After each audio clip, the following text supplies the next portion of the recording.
तिर्मिज़ी की रिवायत है, हदीस नंबर 2308।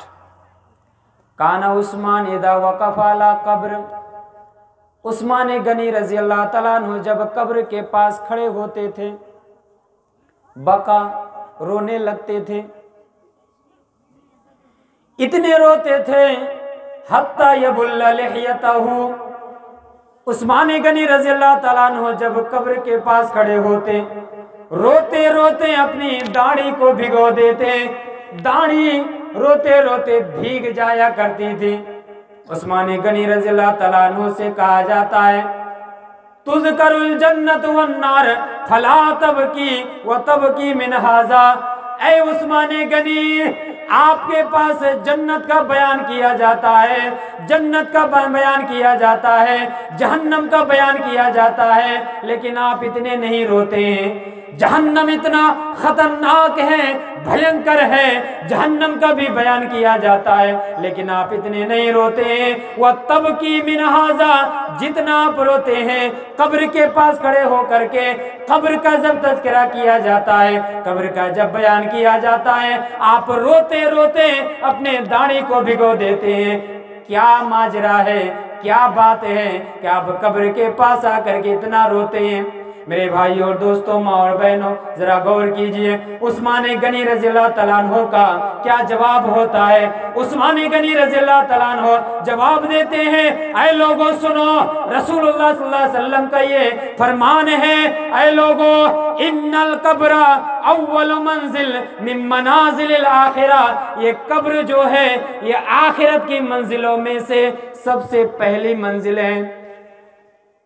आखिरत तक हम जब पहुंचते जाएंगे, आखिरत तक पहुंचेंगे, पहुंचने के लिए हमें बहुत सारी मंजिलों को तय करना पड़ेगा, बहुत सारी मंजिलों को हमें पार करके जाना पड़ेगा। लेकिन सुनो, ये कब्र जो है ये आखिरत की पहली मंजिल है। अगर फ़इन नजा मिन्हु, अगर कोई आदमी कब्र ये पहली मंजिल में नजात पा लिया, मुक्ति पा लिया, परित्राण पा लिया, फमा बादहु ऐसरु मिन्हु, बाद में आने वाली मंजिलें खुद ब खुद आसान हो जाएगी, खुद ब खुद आसान तरीन हो जाएगा।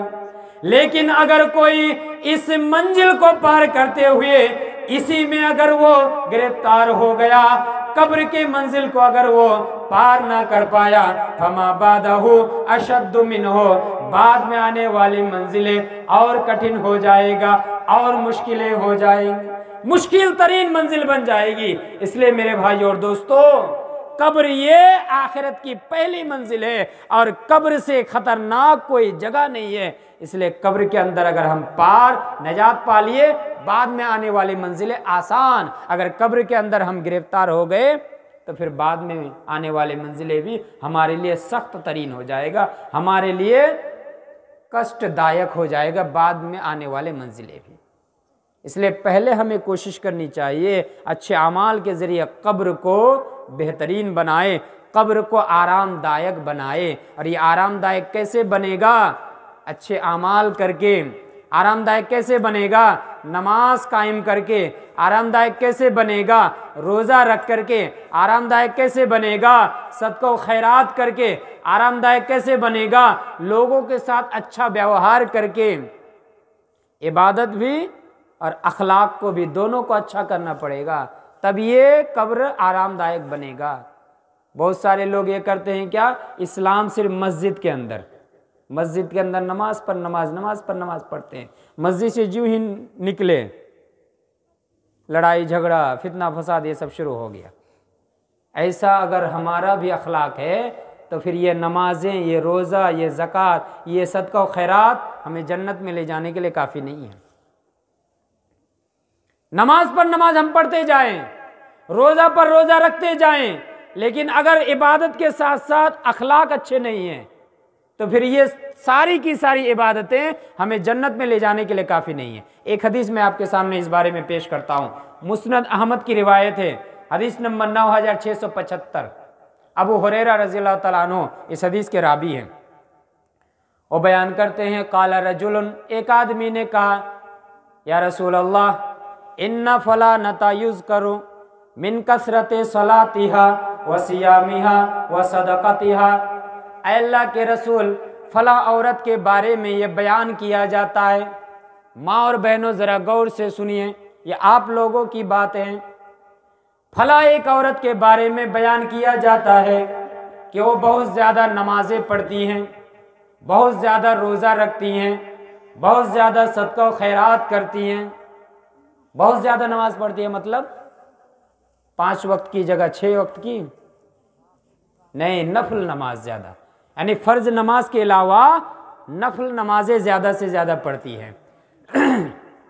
बहुत ज़्यादा रोज़ा रखती है मतलब फ़र्ज रोज़ा के साथ साथ नफली रोज़े भी बहुत ज़्यादा रखते हैं। आशूरा का रोज़ा, यौमुल इस्नैन का रोज़ा, अय्याम 20 का रोज़ा, शव्वाल के महीने का रोज़ा, सदका खैरात बहुत ज़्यादा करती है। लेकिन उस औरत के अंदर एक बुराई है। क्या बुराई है? गैर अन्नहा तूज़ी जीरानहा बिलिसानिहा। ऐ अल्लाह के नबी, वो औरत नमाजें भी पढ़ती है, वो औरत रोज़ा भी रखती है, वो औरत सदका व खैरात भी करती है, लेकिन उस औरत की एक बुरी आदत है कि वो अपने पड़ोसी को तकलीफ दिया करती है, वो अपने पड़ोसी को अपनी जुबान से गाली दिया करती है। उसकी पड़ोसी उससे महफूज नहीं है। ऐ अल्लाह के नबी, ये उस औरत की खुसूसियत है। अल्लाह के नबी जब उस औरत के बारे में सुनते हैं, नबी सल्लल्लाहु अलैहि वसल्लम जवाब देते हैं, ऐ फला आदमी सुनो, हिया फिन्नार, वो औरत जहन्नम में जाएगी, वो औरत जहन्नम में जाएगी। वो नमाजें भी पढ़े, रोज़ा भी रखे, सदका व खैरात भी करे, रोज़ा उसे जन्नत में ले जाने के लिए काफ़ी नहीं है, नमाजें जन्नत में ले जाने के लिए काफ़ी नहीं है, सदका व खैरात जन्नत में ले जाने के लिए काफ़ी नहीं है। इसलिए कि उसका सुलूक, इसलिए कि उसका व्यवहार पड़ोसी के साथ अच्छा नहीं है। फिर वो आदमी बयान करता है, अल्लाह के नबी, वइन्ना फलानता युदकरो मिन किल्लते सौमिहा व सदकतिहा व सलातिहा। एक दूसरी औरत है जो बहुत ज़्यादा नमाजें नहीं पढ़ पाती है, यानी वो फ़र्ज नमाज तो अदा कर लेती है। फ़र्ज नमाज हर एक को पढ़ना है, फ़र्ज नमाज से किसी को छूट नहीं है, रुख्सत नहीं है, लेकिन वो बहुत ज़्यादा नमाजें नहीं पढ़ पाती हैं, यानी नफली नमाजें ज़्यादा नहीं पढ़ पाती हैं, ज़्यादा रोज़ा का एहतमाम नहीं कर पाती है, ज़्यादा ज़कातें और सदका व खैरात भी नहीं निकाल पाती है।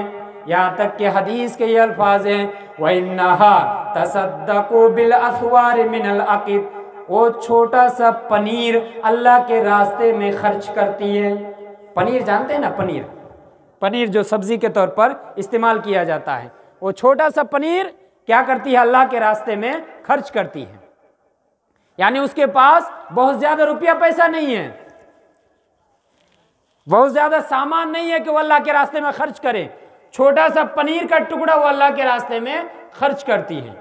बहुत ज़्यादा नमाजें नहीं पढ़ पाती है, यानी फ़र्ज नमाज के अलावा नफली का ज़्यादा एहतमाम नहीं कर पाती है, बहुत ज़्यादा रोज़े का एहतमाम नहीं कर पाती है, बहुत ज़्यादा सदका व खैरात नहीं कर पाती है, लेकिन उसकी एक अच्छी आदत है, वो कभी अपनी ज़ुबान से पड़ोसी को तकलीफ नहीं देती है। अल्लाह के नबी सल्लल्लाहु अलैहि वसल्लम ये सुनने के बाद जवाब देते हैं, हिया फिल जन्ना, वो औरत जन्नत में जाएगी। सुभान अल्लाह, वो औरत जन्नत में जाएगी। एक औरत नमाज पर नमाज, रोजे पर रोजा, सदका पर सदका करके भी जहन्नम में जा रही है, और एक फर्ज नमाज, फर्ज रोजा, थोड़ा सा सदका करके जन्नत में जा रही है, और एक नमाजें पढ़ के भी जहन्नम में जा रही है। पता क्या चला कि सिर्फ इबादत करना ही काफ़ी नहीं है, इबादत के साथ साथ अखलाक को भी सुधारना ज़रूरी है। आयशा रज़ियल्लाहु तआला अन्हा से जब पूछा गया नबी सल्लल्लाहु अलैहि वसल्लम का अखलाक कैसा था, आपने जवाब क्या दिया था? काना खुलुकुहु अल कुरान। नबी सल्लल्लाहु अलैहि वसल्लम का अखलाक पूरा का पूरा कुरान, पूरा का पूरा कुरान ही नबी सल्लल्लाहु अलैहि वसल्लम का अखलाक था। तो ऐसा अखलाक हमारा होना चाहिए कि हम इबादत के साथ साथ अच्छे अखलाक को भी बनाएं। इसलिए कि नबी सल्लल्लाहु अलैहि वसल्लम इस दुनिया के अंदर आए थे, इन्नमा बुइस्तु लिउतम्मिमा सालिहल अखलाक, और एक रिवायत के अंदर है मकारिमल अखलाक, मुस्नद अहमद हदीस नंबर 8952, कि मैं इस दुनिया के अंदर मुझे मबूस किया गया है, मुझे भेजा गया है। क्यों? इसलिए कि मैं अच्छे अखलाक की ट्रेनिंग तुम लोगों को दे दूं, अच्छे अखलाक की शिक्षा और तालीम तुम लोगों को दे दूं, तुम्हारे अखलाक को मैं सुधार दूं, इसलिए मुझे भेजा गया है। तो मेरे भाई और दोस्तों, पता क्या चला कि इबादत और अखलाक दोनों को हमें लेकर के चलना है। इबादत और अखलाक का कॉम्बिनेशन होना चाहिए, तब हम कामयाब होंगे, तब कब्र के अजाब से हम बचेंगे।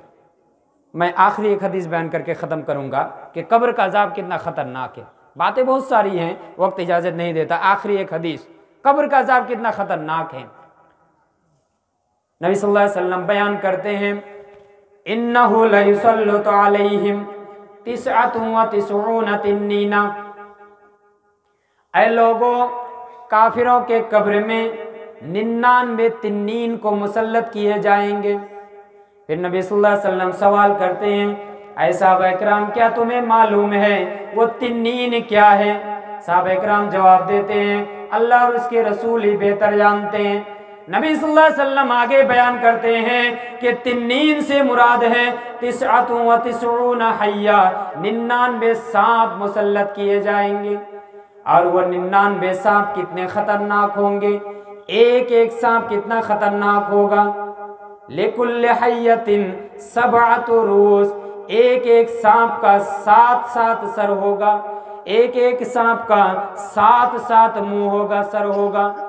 एक एक सांप का 7 सर और 7 मुंह होगा, और सातों के सातों मुंह और सर के जरिए से उस आदमी को डसेगा, नोचेगा और खाएगा। और उन सांपों के बारे में कहा गया है कि अगर उनमें से एक सांप भी अगर दुनिया के अंदर आकर के एक मर्तबा अगर सांस फेंक दे, एक मर्तबा अगर निश्वास ले ले, तो इस जमीन के अंदर माँ अम्बतत खजरा, कोई हरियाली ही ना उगे, कोई पौधा ही ना उगे, पूरी जमीन बंजर हो जाए। अगर एक सांप आकर के इस दुनिया के अंदर सांस ले ले एक मर्तबा, पूरी जमीन बंजर हो जाएगी। कितना खतरनाक वो सांप, कितना जहरीला वो सांप होगा। क्या ऐसे अजाब को हम बर्दाश्त कर लेंगे? कर लेंगे बर्दाश्त? तो फिर हम अच्छे अमाल करने के लिए तैयार क्यों नहीं? बहुत सारे नौजवानों को ये कहते हुए सुना जाता है कि अरे मौलवी साहब, नमाज तो हम नहीं पढ़ पाते हैं, रोज़ा नहीं रख पाते हैं, इबादत नहीं कर पाते, पता नहीं अल्लाह ताला क्या करेगा। तुम लोग तो नमाज पढ़ते हो, हम लोग नहीं नमाज पढ़ पाते हैं, क्या होगा? मरने के बाद अल्लाह ताला पकड़ करके जन्नत में दाखिल करेगा या पैर पकड़ करके जहन्नम में फेंक देगा, पता नहीं। देखा जाएगा मरने के बाद क्या होगा। क्या देखा जाएगा?